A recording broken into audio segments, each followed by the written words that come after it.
It's time for Washington to learn from the wisdom of Indiana. We need Washington to promote American jobs instead of obstructing them. That is what I've been working to achieve every day since I took office. That is what I talked about on the campaign trail. Already we're seeing the results of an economic policy that finally puts America first.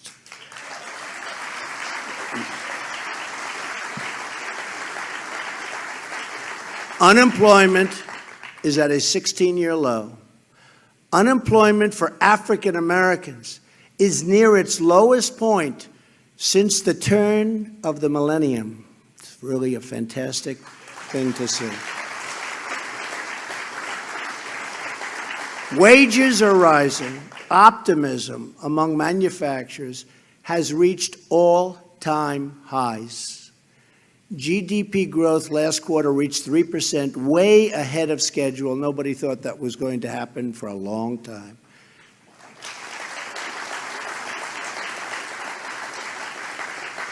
And this quarter, I believe, would have been better, but the hurricanes will have an impact. But other than that, it would have been, in my opinion, even better. Your government is working for you once again, not for the donors, not the special interests, but the hardworking, tax-paying citizens of our country.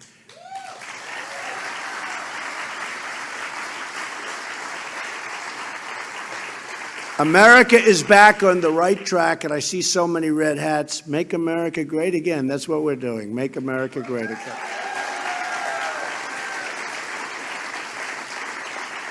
But our country and our economy cannot take off like they should unless we dramatically reform America's outdated, complex, and extremely burdensome tax code. It's a relic. Got to change it. We have to compete with other countries. The current tax system is a colossal barrier standing in the way of America's economic comeback because it can be far greater than it's ever been. But we're going to remove that barrier to create the tax system that our people finally and want and deserve. For several months, my administration has been working closely with Congress to develop a framework for tax reform. Over the next few months, the House and Senate will build on this framework and produce legislation that will deliver more jobs, higher pay, and lower taxes for middle-class families, for the working man and woman, and for businesses of all sizes. I look forward, thank you.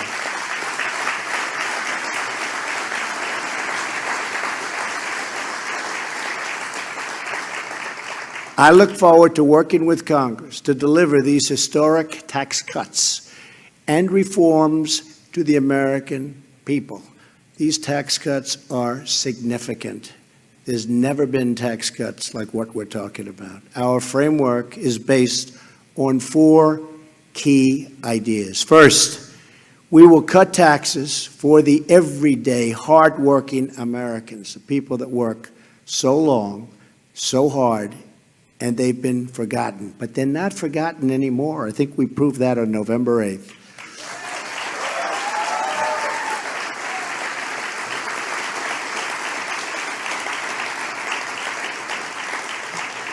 Under this framework, the first $12,000 of income earned by a single individual will be tax-free. And a married couple won't pay a dime in taxes on their first $24,000 of income. So a married couple up to $24,000 can spend their money on their family, on their children, on what they have to do. So much better. In other words, more income for more people will be taxed at a rate of 0.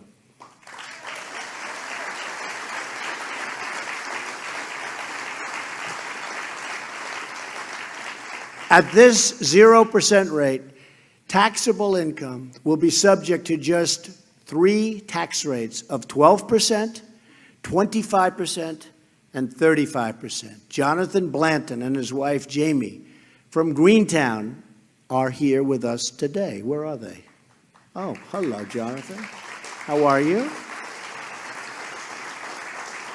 Jonathan does industrial janitorial work, and Jamie works at an auto company. Together, they're raising 4 beautiful children, and last year they earned less than $90,000. Under our tax plan, they would have saved more than $1,000 and could be substantially more, and that's just on federal taxes. So they would have saved at least $1,000. Middle-income families will save even more money with an increased child tax credit for children under the age of 17, which so many families have been calling for.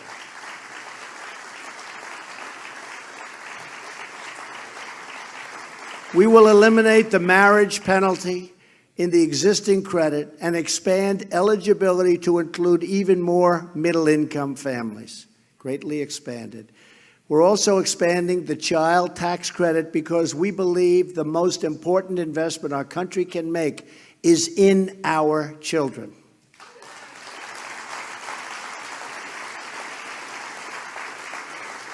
And this is just one more critical way that we're targeting relief to working families.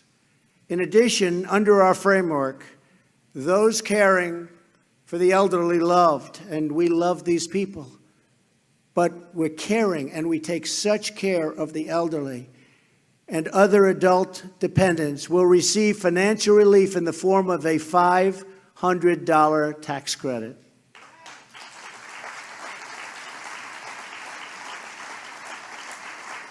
We're doing everything we can to reduce the tax burden on you and your family. By eliminating tax breaks and loopholes, we will ensure that the benefits are focused on the middle class, the working men and women, not the highest income earners.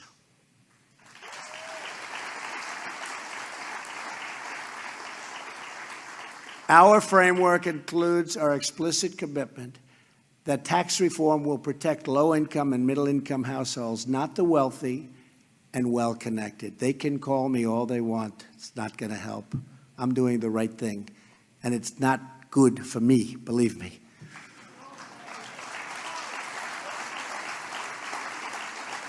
But what is good for me, not only as president and legacy, what is good for me is if everything takes off like a rocket ship, like it should have for 20 years.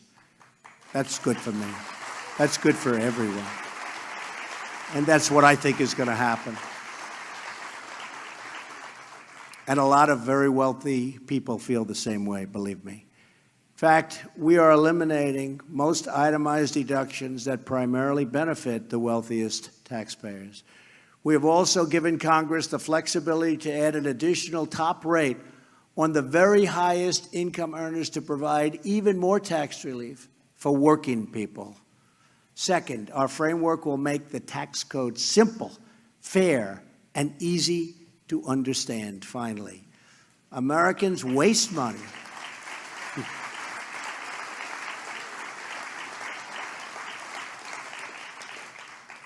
Americans waste so much money, billions and billions of dollars, and many hours each year to comply with our ridiculously complex tax code.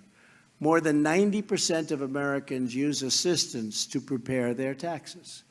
Under our framework, the vast majority of families will be able to file their taxes on a single sheet of paper.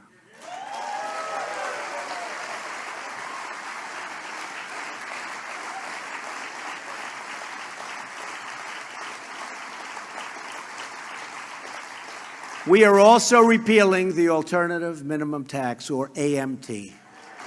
About time. The AMT is actually a shadow tax system that requires many people to calculate their taxes 2 different ways and pay the higher of the 2 amounts. You're all familiar with it. Under our framework, the AMT will make even less sense because we are repealing many of the special interest tax breaks that it was designed to deal with. We are making our taxes simple again. We are simplifying our tax system. To protect millions of small businesses and the American farmer, we are finally ending the crushing, the horrible, the unfair estate tax, or as it is often referred to, the death tax.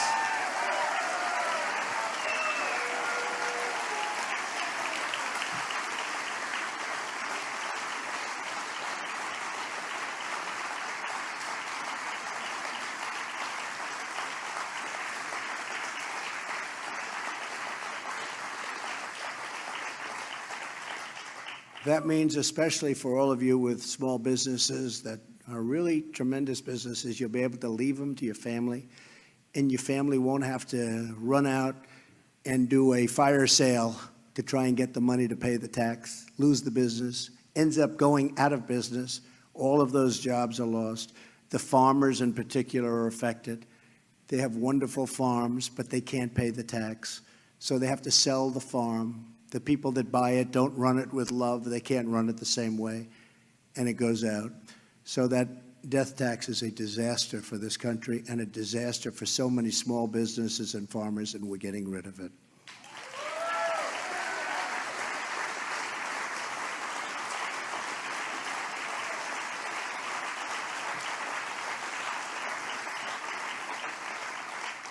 Now, if you don't like your family, it won't matter. Okay? But for those that love your family, it matters a lot. With us today is Kip Tom, a family farmer from Leesburg. Where's Kip? Good, Kip. Hi, Kip. Who fears that his family's farming heritage, it's been a long time. How long, Kip? 187 years. That's peanuts, Kip. Wow, that's a long time.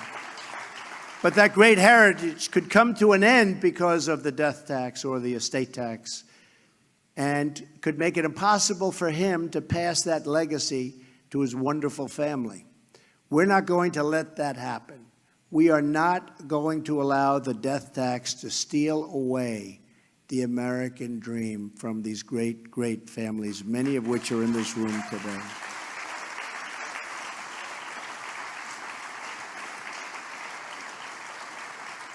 We will protect our farmers, our ranchers, and our small businesses, and we will make taxes simple, easy, and fair for all Americans.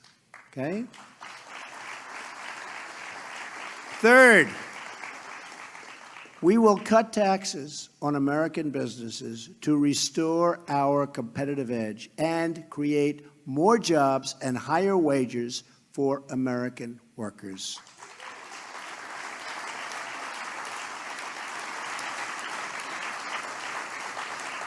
In Indiana, you have seen firsthand that cutting taxes on businesses makes your state more competitive and leads to more jobs and higher paychecks for your workers. Now, we want to do the same thing for America, making our country more competitive with other nations. And in many cases, those other nations are taking advantage of us in so many ways. They say they're friends, and perhaps they are. But believe me, I am renegotiating our trade deals, including NAFTA, including many other trade deals.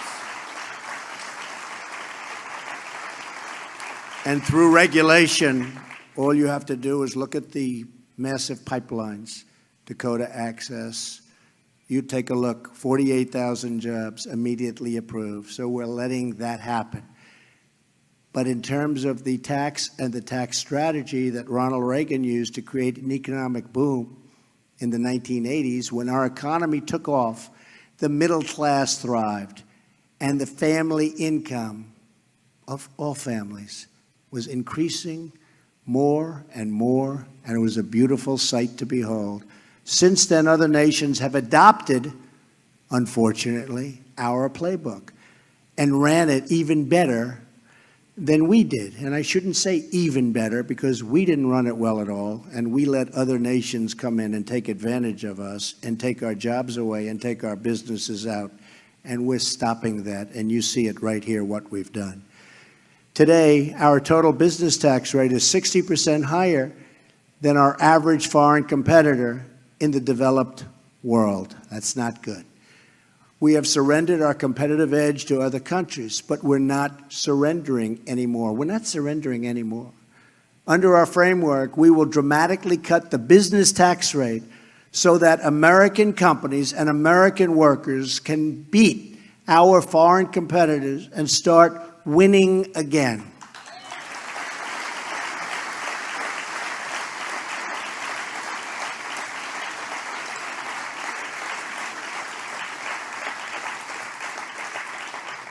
We will reduce the corporate tax rate to no higher than 20%.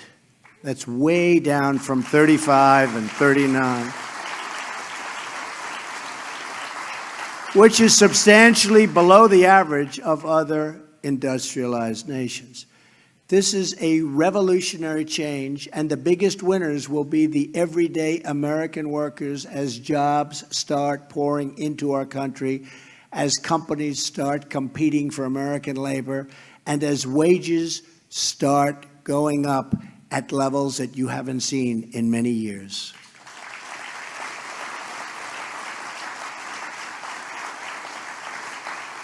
When our companies move to other countries, it's our loyal American workers who get hurt.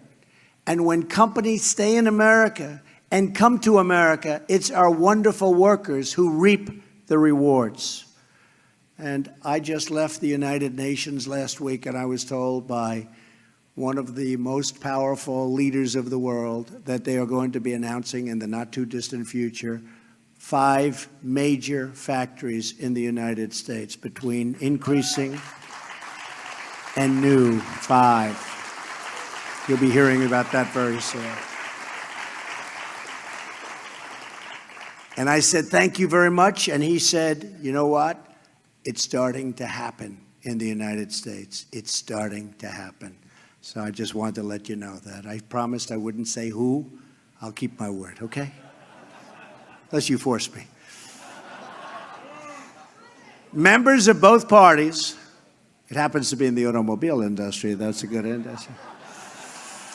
Members of both parties should agree that we need a tax code that keeps jobs in our country and brings jobs back to our country.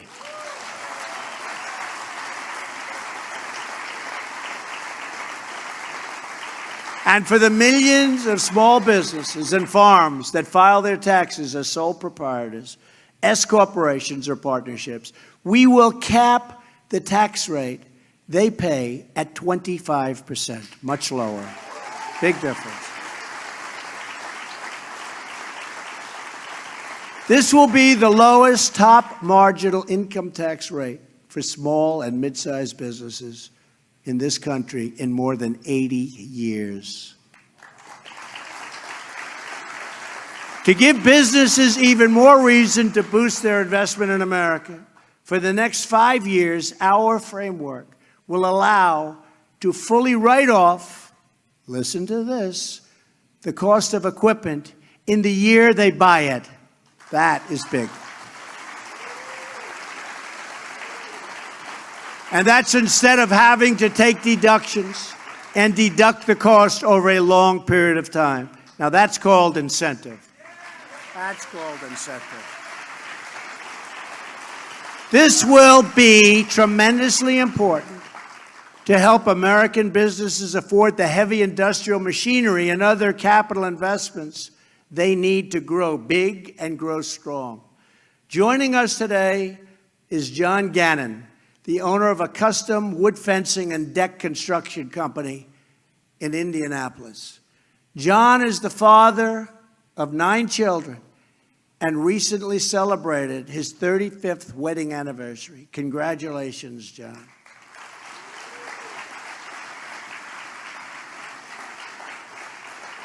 And John is in the fencing company, as you heard. And I'm just thinking, I have to mention this. You know, we have a fence around the White House. We have a fence around the White House. And they want to build a new fence. And I figured, you know, I'm pretty good at construction. I figured, I don't know, maybe $1 million, maybe $1.5 million. And this has been taking place over a long period of time, previous administrations. So I said, how much is the fence you're talking around the White House? Sir, The fence will cost approximately $50 million. I said, what? I kid you not. And we have thousands of things like that. Thousands. We're going to get it all down. But think of that. $50 million. Now, I assume it's a strong fence. Okay. So, John, do you think you could do it for slightly less than $50 million? I think he could take 49 off right now and he'd have plenty of profit, right? Right, John? It's crazy. It's crazy. Never understand it, but we're working on it. John says that a tax cut, like we're proposing, will make his business more competitive, allowing him to expand, hire more workers, and raise wages for his current employees. Right, John? Also with us is Aaron Williams, a father of two who works in the field of information technology. Where's Aaron? Hello, Aaron. Hi. It's a good field. Aaron has seen the disastrous effects of high and just literally high corporate tax rates right up close and personal as more and more high-tech jobs are shipped overseas. You've been watching it, Aaron, right? All over. Like millions of other Americans, Aaron wants to bring those jobs back to the United States. We're going to reduce the tax rate on American businesses so they can keep the jobs in America, Aaron. Create jobs in America, compete for workers in America, and raise wages right here in America. You're going to be in a much different position, okay? Thank you. Tremendous incentives. We want more products proudly stamped with those four beautiful words, made in the USA, right? Made in the USA. Finally, our framework encourages American companies to bring back the trillions and trillions of dollars in wealth that's parked overseas. Our current tax system, trillions. And by the way, for years I've been hearing it's $2.5 trillion. So I've been hearing this for about 5 years, so I assume it's much more, right? But Democrats want to do it, and Republicans want to do it. For years, who doesn't want to do it? They want to but they can't do it because it's so restrictive and the taxes are so ridiculous, so they can't do it. So the money stays in other countries and it's invested in other countries. We want to bring it back. But think of it. It's one of the few things Democrats want it and Republicans want it. So they both want it.